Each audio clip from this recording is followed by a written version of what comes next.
Yo, what's up guys? For today's video nga pala, kakain tayo ng lomi dito sa Batangas guys. Ayan, tignan niya naman guys. So, napakasarap sa lot ng lomi na yan guys. Tingnan nyo, hindi yan tinipid. So, ito kasama ko pala yung mga kapatid ko, si Utol ko kasi. Dadalaw tayo sa Batangas sa lola ko. Syempre, naglomi muna tayo. Dito nga pala, sikat na lomihan dito sa Batangas, Lipag. Ayan guys, ayan yung Liam's Lomi guys. So, may iba-ibang klase nga pala ng lomi dito. Meron chicken, beef, tapos merong lechon lomi.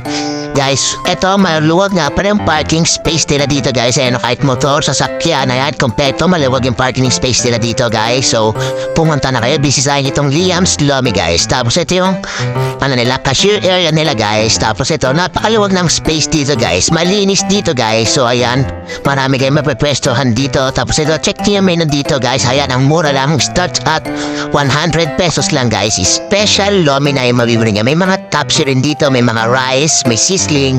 Check nyo na lang yung menu nila guys. Try nyo guys. Tapos ito yung pay as you order nga para yung cashier nila dito guys. Ayan, dito tayo magbabayad. Tapos self-service. Tapos parang bakit ganon? Parang tumigil yung mundo guys. Parang na-inlove ako. Ba't ganon? Bibili lang ako ng lomi. Bakit ganito? Parang tumigil yung mundo guys. Anong nangyari?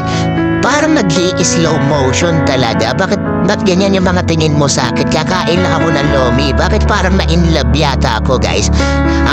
Napansin ko lang guys, wala nga palang nameplate yung cashier nila dito. Kung sino nakakakilala sa cashier na to guys, pa-comment down below na lang po para malaman ko kung sino tong magandang cashier na dito guys. Tapos ito nga pala yung spoon and fork nila guys. So ayan, self-service dito guys. Andito ayan, nakasanitize yan guys. So ayan, kukunin yung baso dito, spoon and fork. Tapos ito, inassist nga pala tayo dito ni Kuya J guys. Ito nga pala si Sir J, ayan. Si Sir J nga pala nag-assist sa atin. So siya nag-assist sa atin pag may mga kailangan tayo for pictures or kaya mga water or drinks. Base yan, inassist nga pala tayo ni Sir J nga pala guys. So andito na, kompleto na yung food natin. Try nyo rin guys yung barbecue nila dito.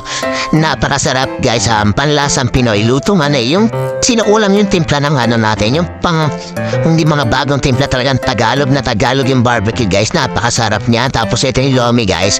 Ito mga pala, pansin yung toppings yan. Meron itong yung parang homemade na kikiam, tapos meatballs. Ayan guys, yung toppings niya, akala nyo yun lang yung laman niya guys. Hanggang ilalim guys, hanggang sa loob, meron niya siksik sa laman niyan guys. May mga meatballs pa yan guys. Tapos napakasarap yan ang first bite. Sarap.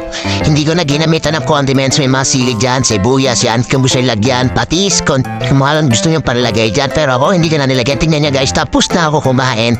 Pero ang dami pa rin laman sa loob guys. Tapos hindi ko naubos. Busog na ako niyan guys. So tinake out ko pa yan. May pagkain ta ako pag uwi. Napakasarap. Sulit yung 100 pesos nyo. Special lomi na. Tapos tingnan nyo yung space nila dito. Napakaluwag guys. Maaga pa nga pala yan kasi umaga kami para hindi matraffic. Tapos tingnan yung CR nila. Napakalinis ng CR nila dito guys. Diba? Wash area pa lang. Kita nyo naman malinis. So hanggang dito na lang guys. Sana nagustuhan nyo yung video na to. Pa-like and share nga pala. Bye-bye. Thank you for watching.